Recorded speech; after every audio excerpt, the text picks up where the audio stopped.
बिस्मिल्लाहिर्रहमानिर्रहीम। बात आगे बढ़ गई है और इंजीनियर मोहम्मद अली मिर्ज़ा साहब पर 295C का मुकदमा दर्ज हो चुका है। उन पर यह मुकदमा बनता है या नहीं बनता, इस हवाले से ये बात हमारे जहन के अंदर होनी चाहिए कि कोई भी शख्स है, उसके साथ आपके ज़ाती इख्तिलाफ़ात हैं या आपके उसके साथ नज़रियाती इख्तिलाफ़ात हैं या आप उसको पसंद नहीं करते या किसी भी वजह से वो आपको अच्छा नहीं लगता, तो आप कभी भी अपनी ज़िंदगी के अंदर उसके लिए कोई भी ऐसे अल्फाज इस्तेमाल ना करें जो उसने ना कहे हों, या कोई बात उसकी तरफ ऐसी मंसूब ना करें कि जो उसकी ज़िंदगी को दाव पर लगा दे। गुस्ताख़ रसूल के हवाले से या 295C के मुकदमात के हवाले से या तौहीन मज़हब के हवाले से पहले भी बहुत सी शख्सियात के ख़िलाफ़ आवाज़ें उठती रही हैं। मुफ्ती तारक मसूद साहब ने एक बयान दिया, उसके ऊपर उनके ऊपर तनकीद हुई। मौलाना तारिक जमील साहब पे तनकीद हुई, मुफ्ती हनीफ कुरैशी पे तनकीद हुई, इंजीनियर मोहम्मद अली मिर्ज़ा पर तो होती ही आ रही है। लेकिन ये जो तीन शख्सियात हैं, इन्होंने जो बयानात दिए, बाद में इन्होंने माफ़ी भी मांगी और अपनी बात से रुजू किया। लेकिन मोहम्मद अली मिर्ज़ा साहब पर इल्ज़ामात जो लगे हैं या उन्होंने जो बयान दिया है, उन्होंने बाद में उसकी वजाहत भी आगे की है, तो उनके ऊपर 295C का मुकदमा बनता है या नहीं बनता। जहाँ तक मिर्ज़ा साहब के पहले बयानात की बात की जाए तो यकीनन उन पर 298 का मुकदमा तौहीन सहाबा और अहले बैत का ज़रूर बनता है। उन्होंने बहुत सी जगह पर सहाबा इकराम के हवाले से तौहीन आमेज़ कलिमात कहे, बेअदबी वाले कलिमात कहे, गुस्ताखाना कलिमात कहे। लेकिन हालिया जो उन पर 295C का मुकदमा है, मैं ये समझता हूँ कि उनके ऊपर नहीं बनता।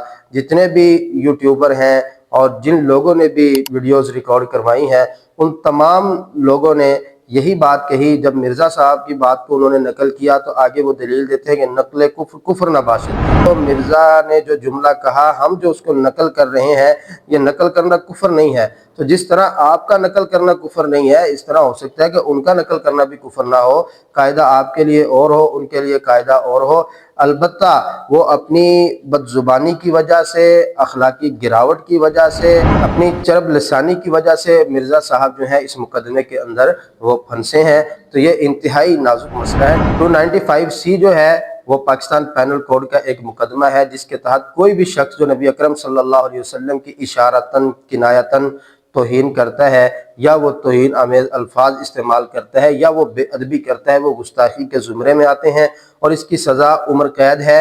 या सज़ाए मौत है।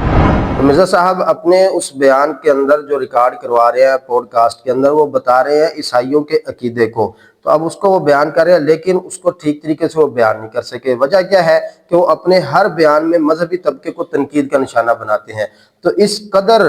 नफरत के जिसके अंदर वो खुद ही संभल ना सके और अपनी ज़ुबान से उन्होंने ऐसे कलिमात अदा किए कि जिनकी बुनियाद पर लोगों को ये महसूस हुआ कि ये गुस्ताखी हुई है। मैं यहाँ पर एक रिक्वेस्ट करूँगा अपनी गवर्नमेंट ऑफ पाकिस्तान से, अपनी स्टेट से, अपनी रियासत से, कि एक पैनल जो है वो तश्कील दिया जाना चाहिए जो इस्लामी नज़रियाती कौंसल के तहत काम करे या शरी अदालतों के मातहत हो, जिसमें तमाम मकातिब फ़िक्र के जय्यद उलमा इकराम को शामिल किया जाए और मजहबी स्कॉलर्स जो हैं उनको शामिल किया जाए कि जब किसी मुसलमान के ऊपर, वो चाहे एक